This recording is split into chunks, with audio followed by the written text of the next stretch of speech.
Hello everyone, welcome to another episode of TCG Talk, back today with another video. And in today's video, I wanted to go over some things that I've been learning, at least playing the new Katsu iteration in the new deck. And I just kind of wanted to go over a couple key decision points I think you're going to have when making a Katsu deck, or when making the Crouching Tiger version of this deck.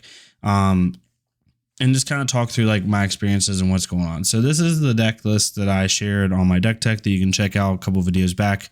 Let me know what you think of it. So this is I've purposely not played on this deck to kind of see what the community is, how the community is taking it. So since I put the deck tech out, it's had 65 plays and 139. So 60% win rate, not too bad. When you take into account people of different skill levels, new players, younger players, or serious players, whatever, what have you, it's not doing too bad. As you can see, it actually has a losing record to only 2 heroes, at least for the ones it's played. Azalea's one, which is really funny. Azalea is pretty good though if you play her correctly, so that's kind of a funny one. The new Arachne matchup is pretty good. Bravo, it's 0-1 at only 1 Bravo. No Oldheims have been played against this list, which is actually kind of funny. I've played a couple of them. It's weird that no one's playing them. Maybe they're all at Worlds. I'm not sure.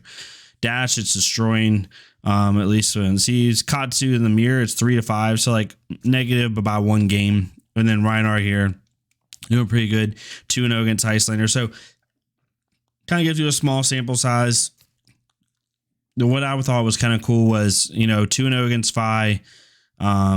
Basically even versus Katsu. Definitely Briar's 1-1, so it's going toe to toe with most of the aggro decks, which is what I was really curious about, to be honest. But we'll have to see as time goes on. Definitely check out the list. I don't know what you think of it. However, I wanted to talk about the list. I'm just gonna have the list up while I'm talking about it. I have 3 things that I kind of want to go over that I think are going to be kind of, how do I put this? Wow, they actually put in the Marvel or the Fable Command Conquerors. That's hilarious. So the first one thing I want to talk about was breaking skills versus Tiger Stripe Shuko. Which is better, which is worse? In my deck tech, I said breaking skills was kind of the better one. And right now, I still think it's tit for tat. I think both are really good. And honestly, I think it's how you structure your deck. However, and this is very, very small. So let's talk about the pluses and minuses of both, right? The pluses of breaking skills, obviously +1 on any combo card. Your obvious target in a Crouching Tiger style deck, right, is Tiger Swipe. That's your number 1, right? This comes in at 4 on an Art of War turn. It's going to come in at 5. And basically it threatens 6. And then they have to keep into account Ancestral Empowerment. They have to keep into account Razor and stuff like that. But if they want to block out definitely Ancestral and breaking skills, they on an Art of War turn, they basically have to block for 7, which is a lot, right? The next kind of, I guess, breaking skills type one is maybe 100 wins if it's on a mass trigger is a big one I've seen, or a pouncing key. And then your last one is maybe on a Rising Knee Thrust, right? Maybe. But for the most part, I'd say 80% of the time you're wanting to breaking skills Tiger Swipe. So that's why you run it. And also has 1 block. Not bad. And it's battle worn. It doesn't go away after you block with it. So that's the pluses. The negatives of it is it only works on combo cards. It doesn't give you incremental value on your Crouching Tigers. So if you don't have a way to buff your Crouching Tigers and you get multiple of them on 1 turn, they literally do nothing. They're nothing more than, not that they do nothing. There's definitely some things that we'll talk about here in a second that people need to keep in mind. Just because the Crouching Tiger doesn't have a attack value doesn't mean it's not useful. But yeah, so that's kind of the pluses and negatives. So then you have Tiger Stripe Shuko. So Tiger Stripe Shuko's benefit is it gives +1 to the second attack that turn that is 2 or less base, right? So basically, the reason I think Tiger Stripe Shuko's just slightly edges out breaking skills is because it's going to buff that Tiger Swipe anyway. On a Tiger Swipe turn, you've already played a Crouching Tiger prior to it in order to give it its combo effect. So then Tiger Swipe's going to get the +1 buff from Shuko anyway. So it's almost like you're adding on the breaking skills buff beforehand. So on a non-Art of War turn, it's going to be for 5 power. On an Art of War turn, it's for 6 power. Right. And then, yeah, so on and so forth. So that's the way to look at it. So it's already going to buff that Tiger Swipe anyway. So they're going to have to block it now in order to prevent ancestral, they got a block for 7, which would have been the same as when they were blocking breaking scales. So it's really no different on a Tiger Swipe turn, Shuko versus Scales. Where Shuko gives you value that Tiger Swipe doesn't is it gives you a buff on your second Crouching Tiger every turn. So I've had a couple turns, right, where like you have a predatory streak in your hand and you don't have time to arsenal it. You ideally want to arsenal and just wait for an Art of War or wait something for that. But let's say you don't, right? Let's say you don't have time for that. Then you can at least get a +1 buff off one of the Crouching Tigers, or on a a less crazy turn, like let's say you play a Flex Clause and it hits, you get Crouching Tiger, you play Crouching Tiger, and then you play Assault the Wound that gets +1 because of Shuko, right? Like there's ways around it. And then obviously on a Roar turn, your first, your first, if you don't want to buff Tiger Swipe, but you don't have them in your deck anymore because you've used them, your first Crouching Tiger will have 1, then your second it'll get a +1. So you get more incremental value, I think, off of Shuko. The downside of Shuko is it doesn't have Battle Worn, so when you block with it, it's out. So you basically can block out 1 good breaking point attack, and that's it. Whereas at least Breaking Skills gives you that block value, and you can still use its ability. So that definitely is a plus as well. But I think Shuko edges out Scales just a little bit, and I've been main boarding Shuko the last day since the deck tech and just trying to get an idea. I've played about 30, 40 games of my own list, and I think about 30. And I think about Shuko is probably the best for that. The second thing I want to talk about was Breeze Rider Roots versus Snapdragon Scalers. I don't think either one is better or worse. I think it completely depends on your list. For my list, Breeze Rider Roots makes more sense. The only thing I would want to snap in this list is Take the Tempo. And honestly, when I play Take the Tempo, I want to play it on a mass trigger anyway, so that I don't care if it gets go again. I'm just trying to give it to where I have an arsenal and a card in banish, so I have a 6-card hand for the next turn. So that doesn't really matter to me. None of these other cards I really care about snapping.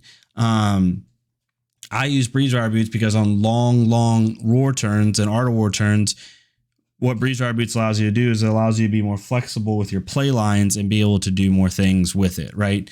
Snapdragon Scalers, if you run Snatches or you run Lightning Strikes or you run something that requires it, even Take the Tempo, stuff like that, Snapdragon Scalers might be better. The original downside of Breeze Rider Boots was it had to hit. But now with Crouching Tigers getting +1, you have double strikes, you have all this other stuff.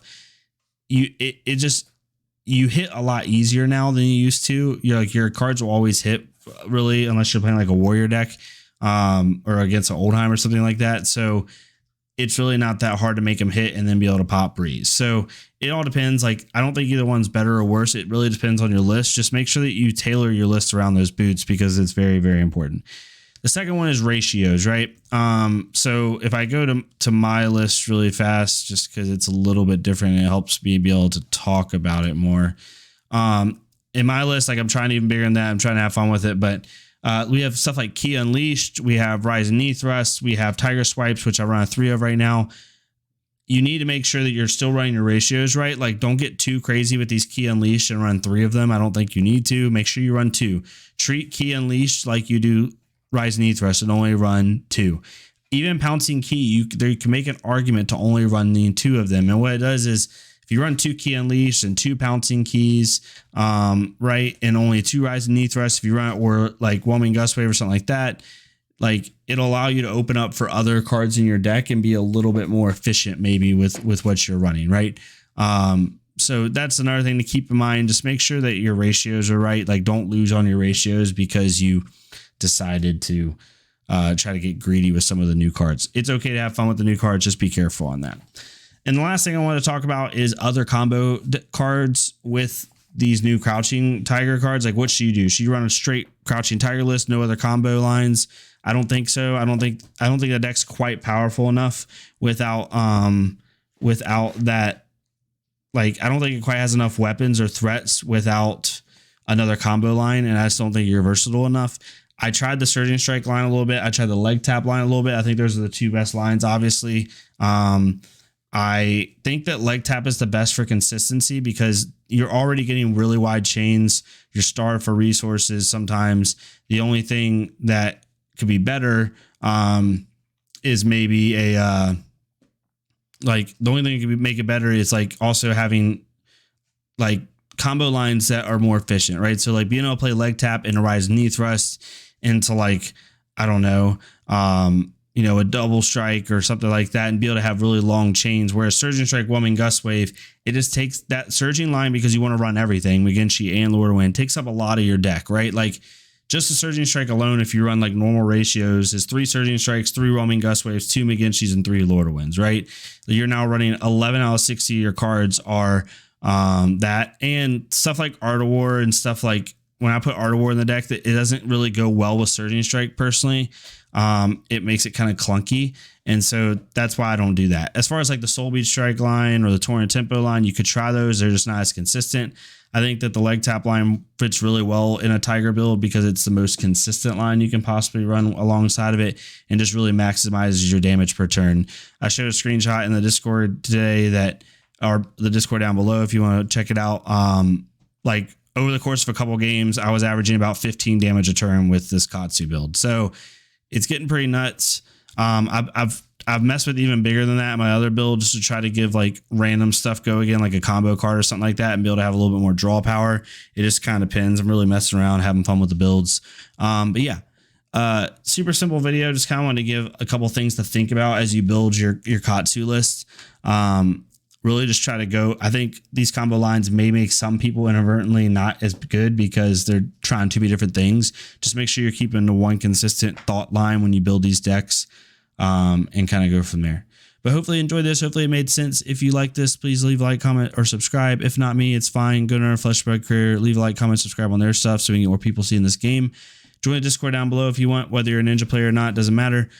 We have a lot of fun. We hang out, we talk, and yeah, I'll see y'all next time on TCG Talk. Thank y'all so much.